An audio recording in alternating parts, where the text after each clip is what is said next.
Good morning, my sweet friends. I just wanted to come on here today and hope you're having a blessed, beautiful morning. But I just wanted to share something with you. On the news lately, you know as well as I do, it's disastrous to turn it on because all these horrible things that have been happening between all the fires, the people that lost their lives, in the mudslides, in the fires, in the flooding, in the plane crashes. It's been overwhelming lately. But it got me to thinking about all those people. You know what? They all had plans. They all had a list of things they wanted to accomplish. They all had things that they wanted to do and things they wanted to see for their future. And that's not going to happen now because they're gone. We need to take stock of our lives because we don't know what day is going to be our last day on this earth when we take our last breath. But we only have today. We have right now to forgive people. It may be your last chance to tell someone you love them, tell someone you're sorry. Because the good Lord's created us to do great things on this earth. But doing great things doesn't come easy. We have to stretch ourselves a little. We have to step out of our comfort zone. And sometimes that's not comfortable or easy. We need to stop looking at people and start seeing deep into them. Because if they are worthy of our Savior's compassion, then guess what?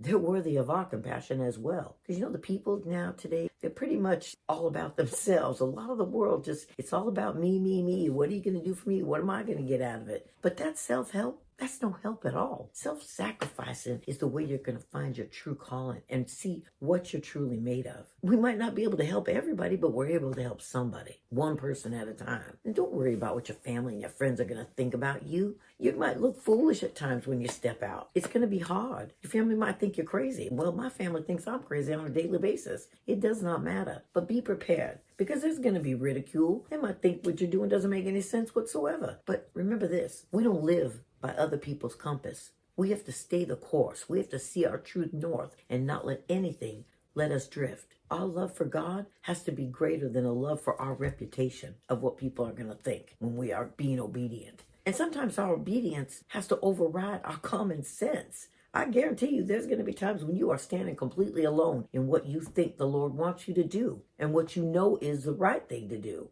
And you're going to look foolish, but so what? Who cares? You know what? They may be laughing at you, but God's laughing at those foolish people because we do answer to a higher calling. So we need to be more concerned about making disciples than making a first good impression because we don't know the impact. We've said this before. Small, simple acts or words of kindness, what they're going to do for somebody. There's three things that God truly loves. He wants true faith in us. He wants a pure heart and he wants a simple life. All three of these things sound so simple. Why we complicate things, I do not know. We kill ourselves with analysis paralysis, and it's ridiculous. We think we're ordinary. All of us do. Look at it this way. If our Savior left his position next to the Lord to come down to earth to die for you, then obviously you must be pretty special. And he's equipped each and every one of us to do these extraordinary things. And if we want to enjoy the generosity that God gives us on a daily basis, then we need to let the world share our generosity. Because in heaven, I got news for you. Every day matters and every person counts. So stop worrying about everything. We get too wrapped up in that. Let me ask you this. Did God rule the world before you were born? Most assuredly he did. Is he going to be ruling it long after you're gone? Absolutely he is. So instead of worrying, why don't we just let him rule the present as well? Not every day is going to be pleasant and easy for us. I know that. And there's going to be times where we're going to be wondering what's going on and how to navigate the day. But guess what? God's given his angels charge over us. They are there all the time. You are never, ever alone. One might be sitting right next to you right now. You might not know it. So we need to slow our roll. We need to take a breath. We need to feel that presence.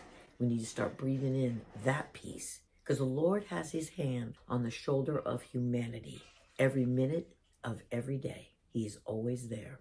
And if we truly want to please our Savior, we're going to have to stay in prayer. We're going to have to stop. We're going to have to listen. And when we do pray, don't just pray for yourself. Don't just pray for your immediate family. Pray for all those people that lost their lives all over the world when disasters are happening. We intercede for all of them because it's always been God's desire for us to live in peace and to live a life of holiness. So today, I want you to stop. Even for 1 minute, 60 seconds, I want you to pray for all those families that are losing people because they are hurting right now. And I want you to remember that we don't know when our last day is going to come. We don't know when we're going to take our last breath.